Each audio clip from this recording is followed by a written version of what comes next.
Ponguleti versus Harish Rao and KTR.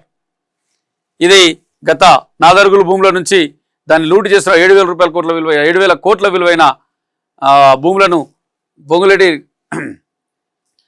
చెరబట్టాడు. అక్రమంగా తన వాటి మీద రికార్డు నమోదు చేయించుకొని చెరబట్టాడని, ప్రొబిటల్ ల్యాండ్ను గవర్నమెంట్ ల్యాండ్ను కబ్జా చేసుకోవడానికి ప్రయత్నం చేస్తున్నాడని చెప్పేసిన వాటి మీద పొంగులేటి వర్సెస్ కేటీఆర్ అండ్ హరీష్ రావుకు రోజు మాటల యుద్ధం అయితే జరుగుతుంది. దాంట్లో నిన్న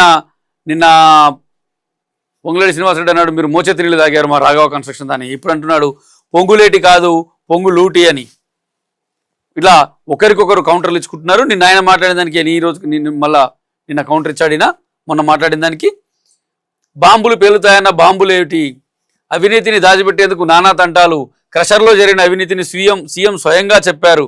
నాదర్గుల్ భూములు ప్రభుత్వానికి అయితే హైడ్రా ఎందుకు వెళ్ళలేదు, గొల్లపల్లి రిజర్వాయర్ వ్యతిరేక రైతులకు హరీష్ సంఘీభావం.